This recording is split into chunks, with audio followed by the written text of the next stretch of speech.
A Vision Entertainment once again, and I am your host, Tommy Slaughter. We have another iconic interview that you're all going to love.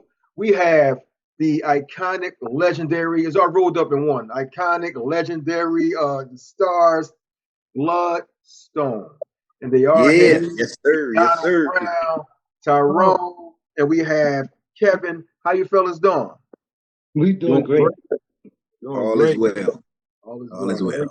Sir.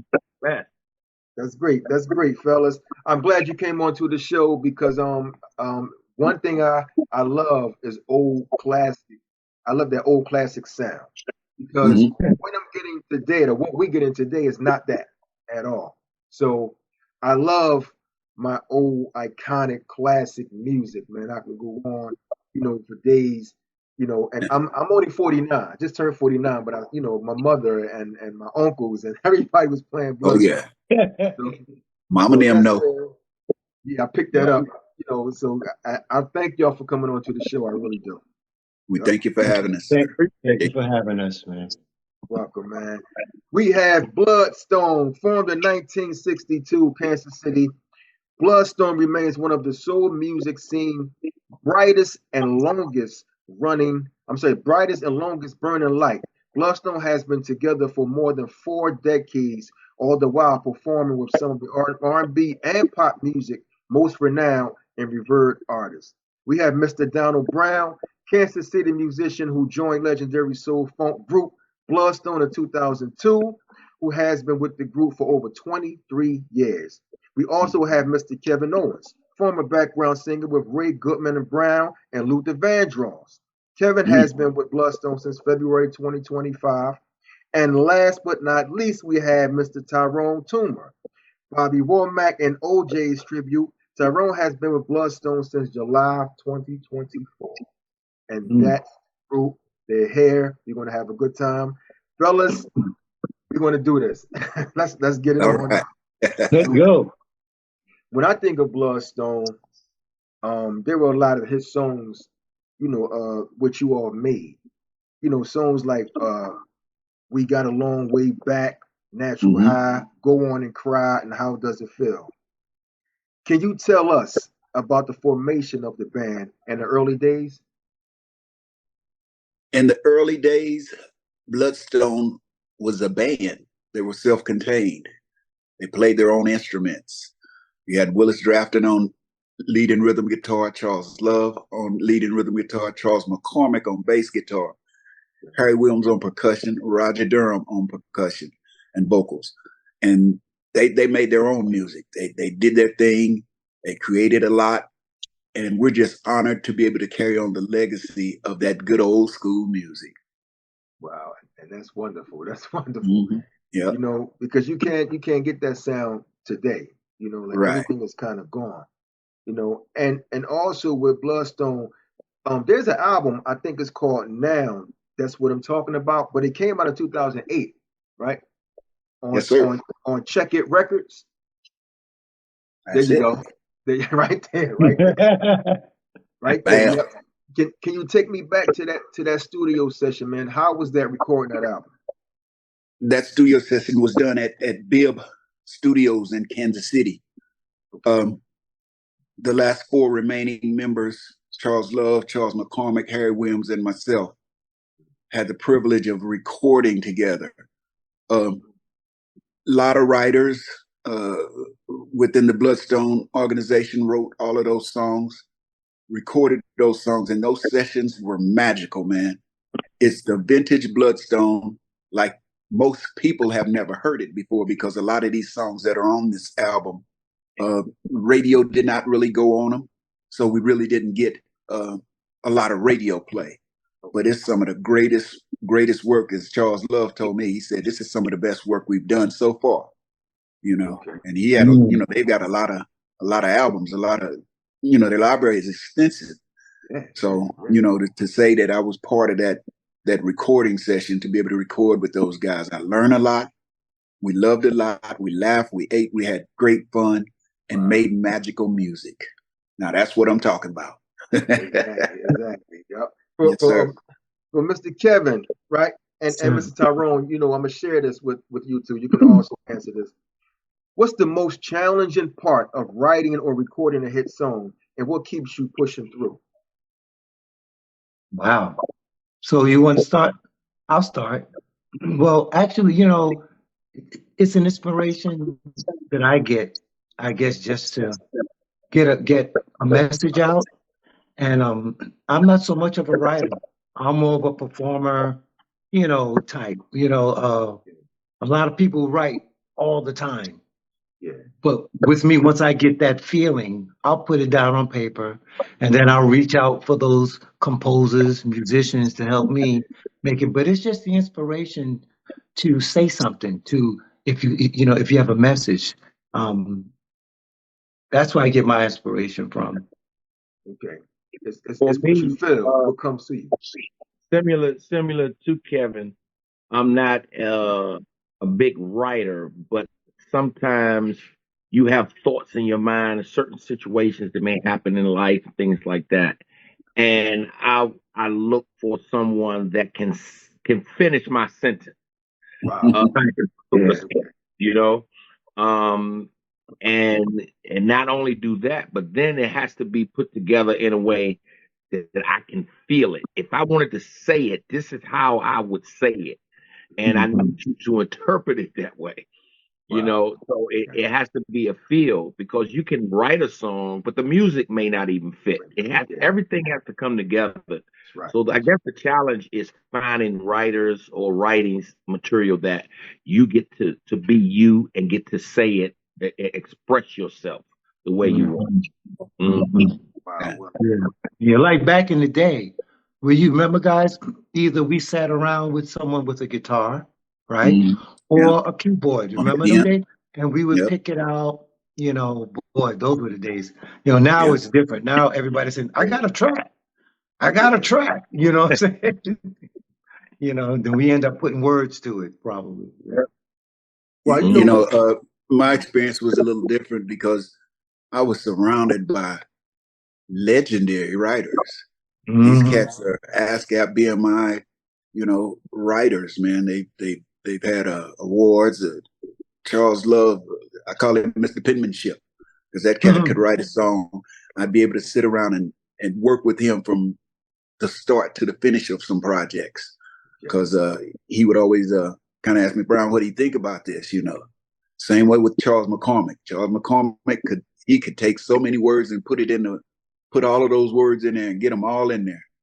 him and Love used to go back and forth. He said, man, Mac, that's too many words. And Charles say, that's what I got to sing, man. That's what I want to do. And he'd make it work, So just the opportunity of being around those great legendary writers. Charles McCormick wrote that Natural High thing. Harry said, I don't like that song. I don't like that song. And it turned out to be one of their biggest hits. One of the biggest hits. He did, Donald? Harry didn't like it? Harry didn't like it. Harry said, no, I don't like that song. Harry wanted to be funky, he wanted to do something funky, wanted to do a thing or something, That was his bag. Mac was more of the balladeer.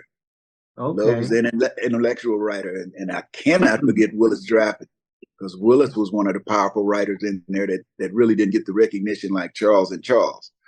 But a lot of if you go back to the archives, a lot of that stuff was written by Willis Draffen, who was a great guitar player, played that signature solo on Natural High. So, it's just a great opportunity to be around those guys and soak. You don't supposed to be in a group and you don't draw something from somebody else. You always should be able to draw something from someone's strengths to strengthen the whole. And that's what I was able to obtain in the years that I was with Bloodstone. Yes, sir. Wow, you've mentioned something great. You said some songs they might not like. They might say, scrap it. We don't want that. But then that turns out to be a hit.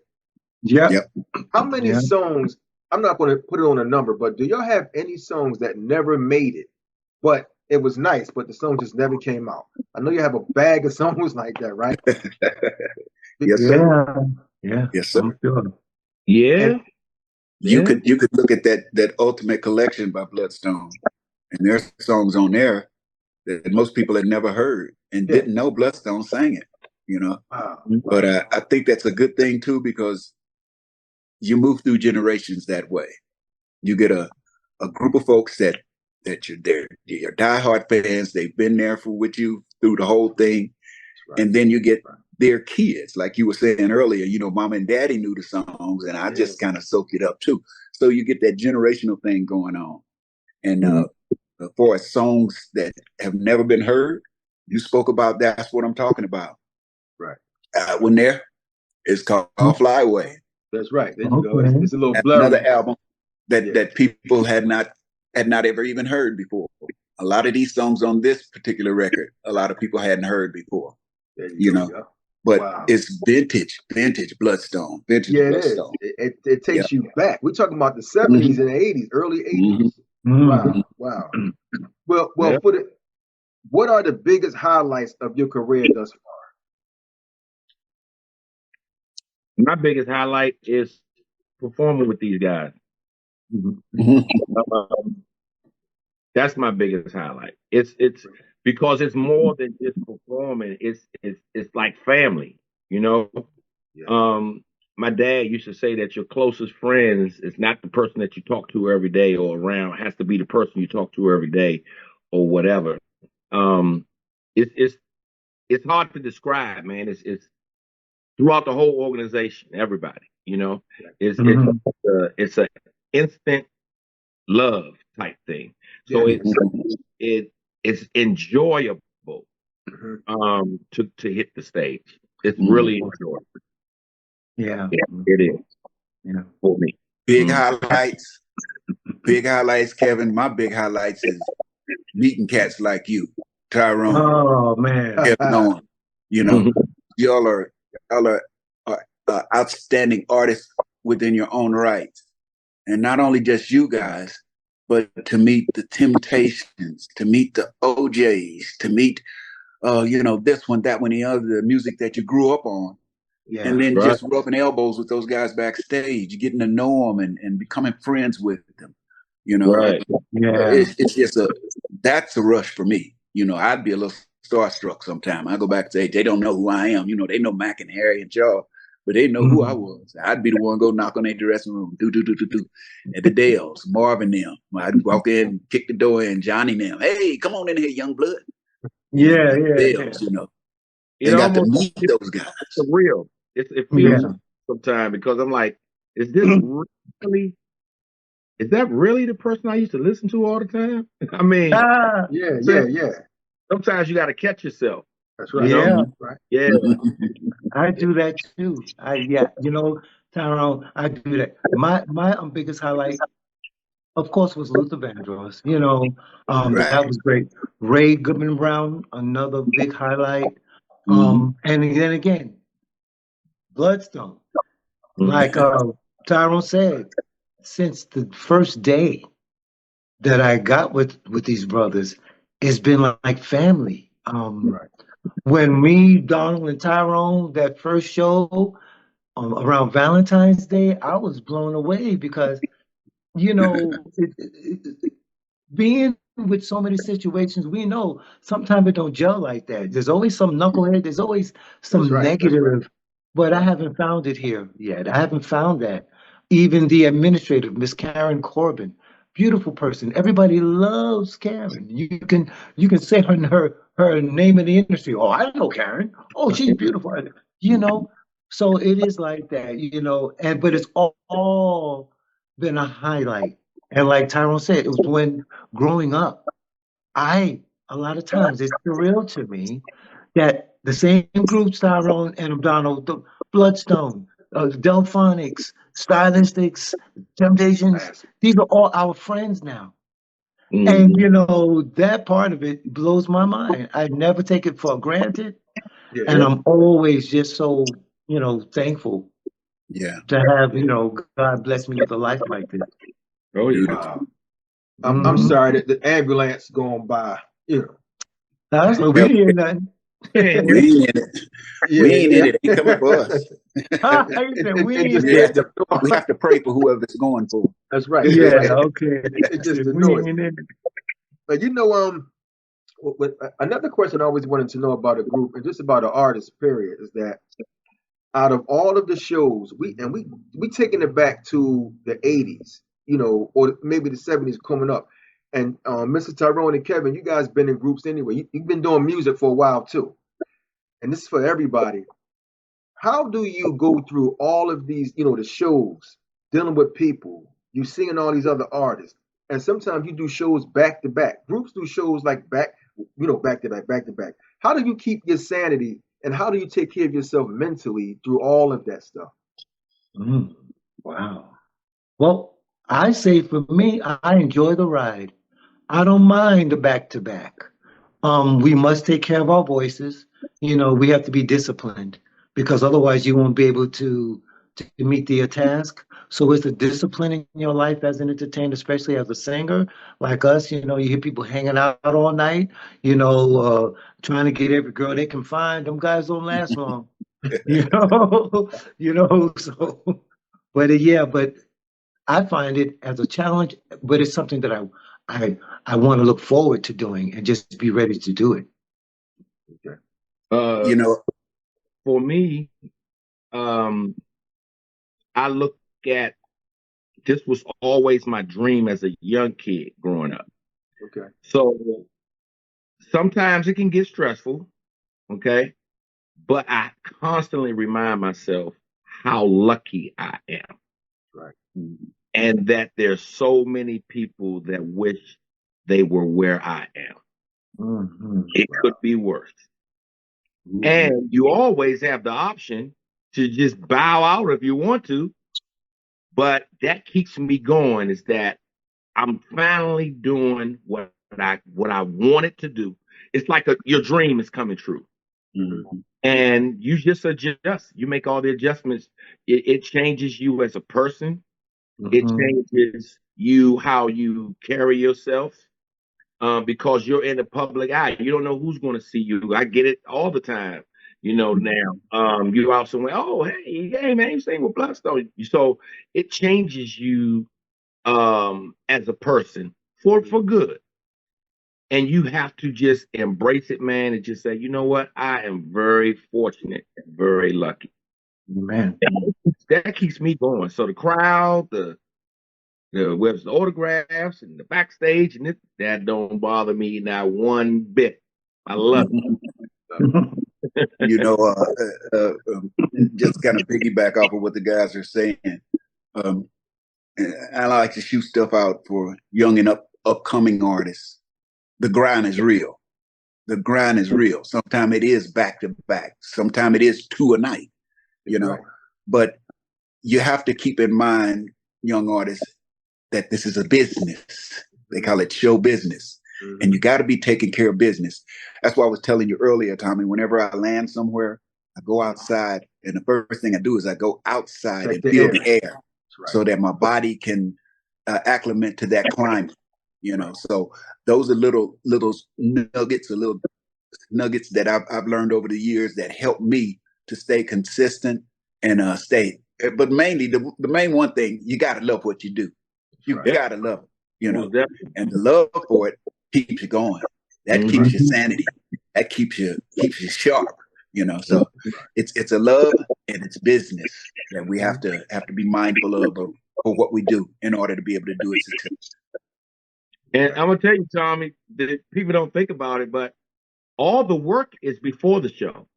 It's everything you have to do to get to the show, the travel, the everything, everything. When you hit the stage, it's business, but it's a woosah moment at the same time. Yeah.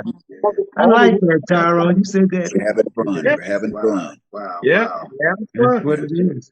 Because I'm thinking, like, when you said that, you got all the luggage, you got people, you got your entourage, you got to do this, you got to do that. Right. You got to look at the stage set. You got to do it. Oh, well, okay. Yeah, that makes a lot of sense. Yeah. I always say that's what you're getting paid for, everything before the show. See, now everybody is saying how much of the love, and I know that there's a love for this, for touring and making music. I know that. Besides the money, and we all need money to live. What is your definition of success? Ooh. Ooh. to be able to do what you love doing and get Stop paid taking for it, words out of my mouth, dog. Stop and taking get my paid, words. and No, get but paid that's, for it. You love what you do. Yeah. I agree. I agree. What better job can you have to do something that you love to do and you get paid? And you What? get paid. That's What? it. That's What? it. And You know travel. how many people got jobs that they can't stand? That's Wow. right. Right. Wow. That's Wow. right. That's right. You right about that. Yeah, you get to see the world. I mean, come on. Travel. Yeah. Yeah. Travel the world. Was there any moment where you guys felt homesick at times, or you miss your family, your wives, Well, you're or always children, going to or miss children, something. or Yeah. children? Yeah. Yeah, Yeah. you're always going to miss a little bit, but I wouldn't call it homesick. It's just a natural thing to miss your significant other, you know. But sometimes you be going for months. You could be going for a month, right? Yeah. Yeah. Yeah. Yeah. Uh, Technology takes Yeah. us back out of that, because you can always Oh, FaceTime, yeah, get on the yeah, phone and call mama and see how she's Yeah. doing, check on the family and all of that sort of thing, So those Yeah. calls are very important too, because I know I have a lot of those when I get to my hotel room. Get to my Yeah. hotel room, nice and quiet, all of the rigmaroles out of the way, and I could FaceTime back home and just kind of love on them from afar, if you will. Right. There you go. And also, for me, it's just the fact that we know that we're out there doing what we love to do and taking care of our families. When that money goes back home, you know that your kids are straight, your wife is straight, your household is straight. And so that's also part of that makes you feel, you're not so worried, you know, all of that matters too, that you're taking care of business as a man, Yeah. for your family. So Mhm. it's a balance. people go in the military and be gone for a year, 2 years, don't ever come home. Yeah. So Yeah, it's yeah. tough. Mr. Donald was just talking about that. Yeah, Yeah. Mhm. military. Yeah, that's Mhm. right. Wow. Well, Yeah. how do you all wind down after you get off stage? I I got what I call personally, the decompression chamber. I go in my room, I close the door, In the dark? and I get under the covers. And I'll stay there until I feel like getting up. I call it the decompression chamber. And I always do that after I come back off of the road from somewhere. Just take a day That's to right. get my mental thoughts together, to get myself together, and get ready for the next dance. That's right. That's it. That's I pretty do much the same thing. Yeah. Yep. That's the exact same. Mhm. When you're comfortable at home, it makes all the difference in the world. Yeah. Woo! There you Yeah. go. I don't care what kind of mattress you sleep on. It's nothing like being at home. In your own bed. And like when COVID hit and we all had to stay in the house for 30, didn't bother me not one bit. I'm just as confident. Me too. I'm a homebody too. There's so much to do at home. I'm good. So Yeah. I'm like Donald. It's a decompression time. Yep. Mhm. Wow. Get Yeah. ready for the next task. Yeah. Yeah. Wow. I'm still in decompression, Tyrone. I know you are. I am. Right. That past weekend, I Yeah. really, Right. yeah. I'm just See, coming out. both of these guys had shows the last 2 weeks, So Oh yeah. they're in the Okay. decompression chamber, coming back doing the interview right off the decompression chamber, So it's all good. I Right. appreciate it. As family members, we all go through some things, and I know as a group, a lot of groups, along the way, they break up. Something may happen, money. I don't know what it is, but how do you handle disagreements within the band? Well, sometimes you can't because, just like family, family fights, and sometimes there's no reconciliation for all kind of different reasons. There's so many, from egos to money to I'm the lead singer, so my name should be first, and it just goes on and on and on. And I think all of us have kind of dealt with some of that, you know. Um, I'm just recently going through one with the Ray Goodman and Brown situation. Still love, love, love, love, love forever. But then you come to the road sometimes where you're parting ways. And again, for all kinds of reasons, you know. But again, just the joy of singing and that you can continue. Thank God for me.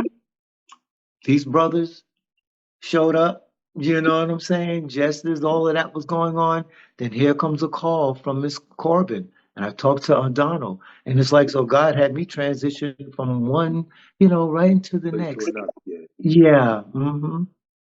Yeah, I think ego will be the number one.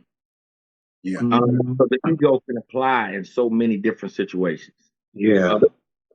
I really believe that, and I also believe that the older you get, and been through so much different stages of drama, you're able to. I think that's why we can get along the way we do, because we've all done been through the drama, you know, Woo! and so we we we know what we're going to tolerate. I know what it's like, so I don't even want to put you in that situation because I know you've been through things too. So it makes it easier as you get older in life. You get wiser, basically. More mature. That's what's going on with me now. Mm-hmm. You know, Big Harry used to say it like this. He said, "We all a family, and we gonna get along. Now, if we fight, we gonna fight, but then we gonna love each other at the end of the fight, and we gonna keep it pushing." So it. that's what Kevin and Tyrone both was speaking about. That they walked into an environment that it was just nothing but love. It was Right. family love. Like you obtained more brothers. See, I had 4 brothers in the 4 Bloodstones that I had a chance to be with them. It became a brotherhood. Those were my brothers.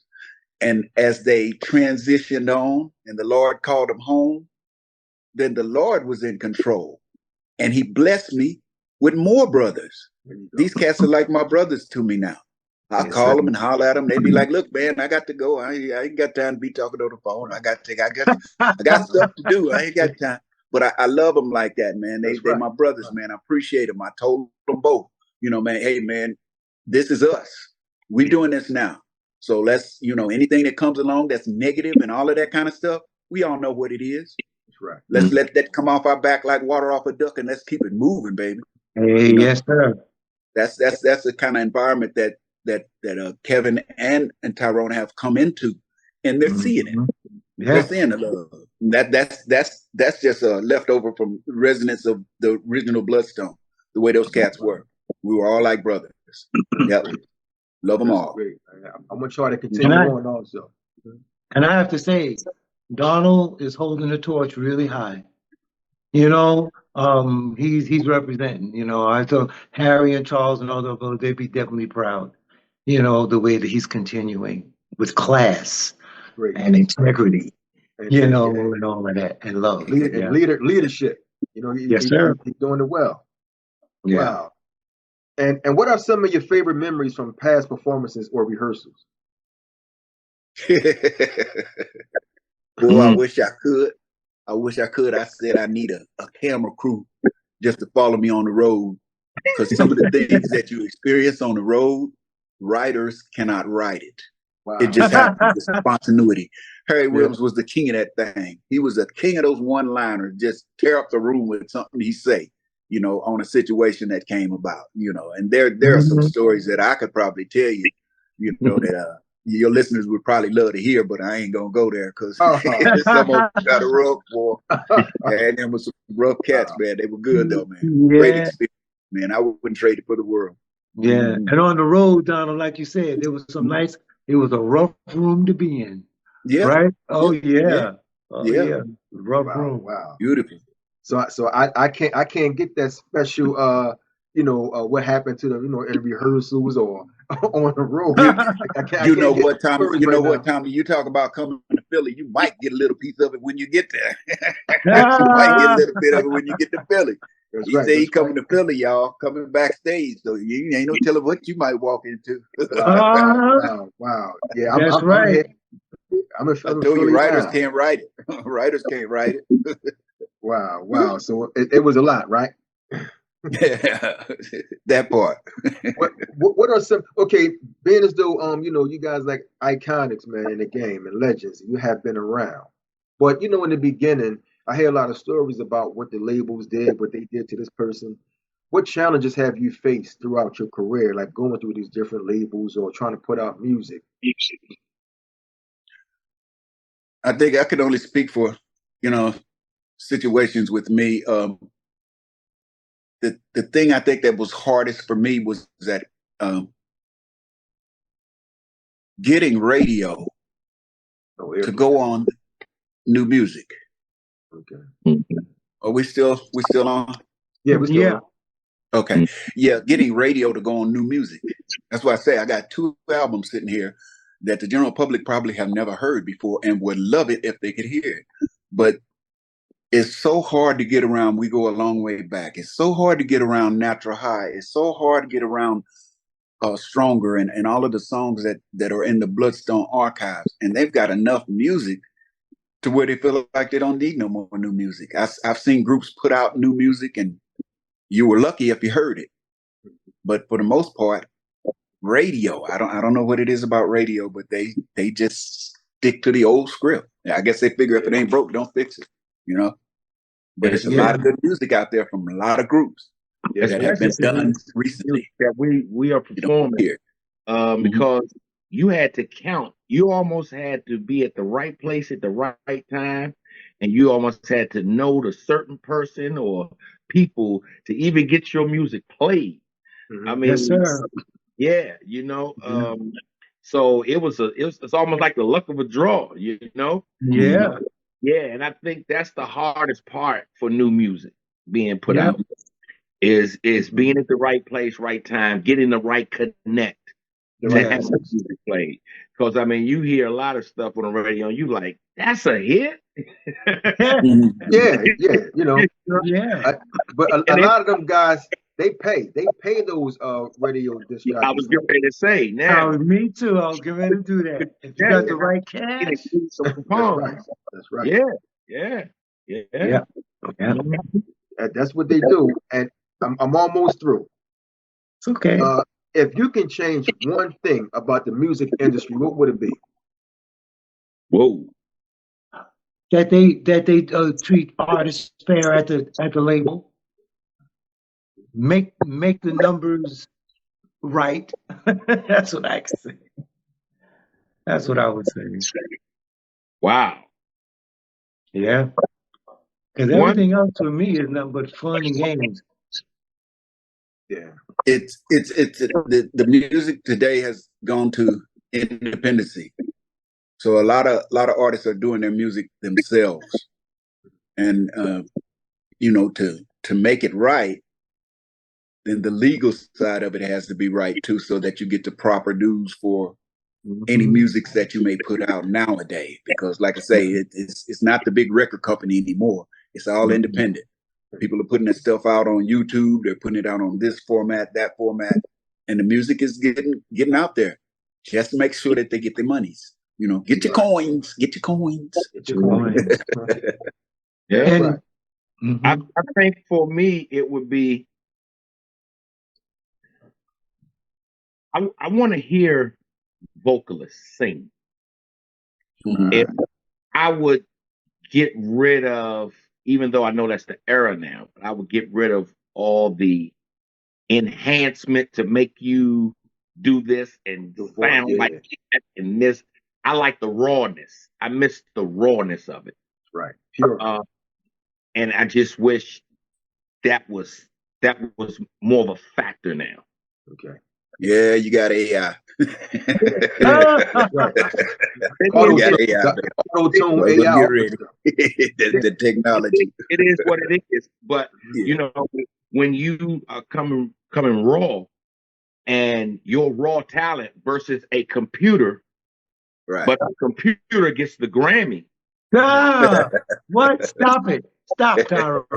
Yes. Hey, it's facts. It's facts. The Grammy goes to AI. That's facts. Yeah. Right. Yeah. Two more. We almost done. Two more Mhm. questions. And also, just like the music platforms, what are your views on music distribution platforms like Spotify, DistroKid? Do you think that's good for a group to have, like, to put their music through all these different music distribution platforms? Because I heard, like, you can have 3 million streams and get about $3,000 or Yeah. less, or Yeah. less. or less. Get your coins. Yeah. Get your coins. Get your coins. Yeah. Get your It's Yeah. coins. Out there. definitely Yeah. coming. Yeah. It's definitely commercialized to the point where I can spread it to 30 people and I'm the only one paid for it. Yeah. Because social media and these streaming outlets have made it that way. That's You right. know? So yeah, you're not getting your bang for the buck as they used to do when you had to buy that vinyl album. That's right. You That's right. know? So, but it is what it is. That's the day we in. Yeah. So the thing Yeah. is, now you really have to go stretch yourself far and beyond so that you can get the shows and Right. make the money. Right.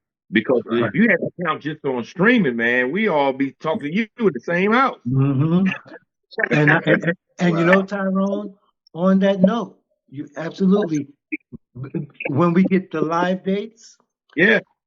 now back to the old days when they used to say selling your album out of the trunk. Out of the Mhm. trunk. That's right. Merchandise today is our supplement for that Mhm. record sale. If we got great merchandise, you got great merchandise, and you bring it to your shows, that's where you make up that extra dollar. It's that point of purchase sale where Mhm. you're going to see the success in your product. Yeah. Because online, just like Tyrone said, all these streams, you get $2. To me, it's like back in the day, it's almost like it's making the old record industry look better than today. Right. Even though you have the best seat in the house with no middleman today, you're still not getting it. Because you Mhm. got to do Yeah. 10 million. You have to be what's that girl, the hottest artist? You got to be one of those, Mhm. like a Beyonce or Yeah. somebody, Yeah. to see the money. That's right. Mhm. That's right. Yeah. Mhm. Wow. To the viewers, we have the iconic group Bloodstone. We also have Woo-hoo. Kevin. Yeah, we have Mr. Kev. We have Mr. Donald, Mr. Tyrone. They all here. And just what projects are you currently working on now? Working on locking up that live show and giving the people a good show. Great. We got legendary cats that are carrying on the legacy of Bloodstone and just keeping that music alive, keeping it performed well, so that the audience is feeling that music once they walk away. We want every fan to walk away feeling like, yeah, I heard my cut tonight. They did my song, So that's where we're at right now. Just making sure that when we come to your town, that we ain't doing nothing but ripping the phone out the wall and leaving a note, baby. There Yes, we sir. go. There we go. And Don, I'm sorry, Tyrone, go ahead. Oh, I'm sorry. No, you go. Generations changing, they're listening to our music as well. Mm-hmm. Yeah. So what we're doing is we're tailoring it now for the new ears. There you right. go. They never stop. Keep the same sound. Keep the same sound. If that makes sense. That's right. Mm-hmm. It makes sense. Yeah. Mm-hmm. Donald sent me a song the other day. And I was like, Donald, this is bad, man. I said, what? Put Bloodstone on that sucker, man. The new generation will lock into that. Mm-hmm. So we recreating it, and we got to keep it. You got to keep it fresh for the new ears. Yeah. For the new ears. Yeah. Mm-hmm. Well, yeah. Do you feel as though you have to keep up, not with the times, but kind of like just change up your music a little bit, like just so it can fit with what's going on today? You do. To do new music, you have to. Mm-hmm. You can keep some of the people happy some of the times, and some of the times you can't. Because them old diehard Bloodstone fans, that's all they're gonna want to hear. But then you have, like you say, another generation up under them that hey, they listen to the old stuff. Now they want to hear it this way. That's why I was saying about these 2 albums that we have out. that have progressed and kept up with the times. Mhm. That's what I'm talking about is vintage Bloodstone. That's for your older diehard Bloodstone fans. Right. That's what I'm talking about. They used all young writers, young producers, young arrangers, and they put that stuff together in today's sound. But nobody's ever heard it. I think I played a song for Tyrone off of one of the albums. Tyrone said, "Man, that guy sounds just like you." I said, "That's because it was me, but it's just a different sound." It was a different sound, you know. So, but you know, a lot of people they love it, but you gotta. It's a balancing act. It's a balancing act, you know, because you want the new crowd, but you don't want to disappoint your old crowd either. Sure enough. Right. Yep. Give the viewers the dates. You coming to Philly? You coming to Dell Music Center? Do you have those dates? Oh, you messing up now. Yeah, That's we'll get on the plane and go. Should have been ready for that. I We're should have been talking ready. about July. I have Yeah. July It's coming. 19 July is 19th. Pomona. July 19th. That's it. Well, July they'll 19th be here. is Pomona, California. That next weekend would be the Dell. The Dell. That's home away from home. Philly is home away from home. Philly. We're originally from Kansas City, but Philly is home away from home. Right. Always much love there. And we're looking forward to it. July 12th is California. July 19th is the Dell. It's Philly. Thank you, sir. Thank you, sir. Yes, sir. There you have it, viewers. We have the iconic group band Bloodstones, and we want to thank y'all for coming on to A Vision Entertainment. Thank you so much, Donald Brown, Kevin Owens, and Tyrone doing big things. And they also here, you know, they're going to be in Philly. So everybody get your tickets. Get it now because it's going to be a sold-out show. If you don't get it now, you're going to miss out. I'm telling you now. Thank you, Tommy. Thank you for having us, man. Thank you, man. The sky on a natural line. Yes, sir.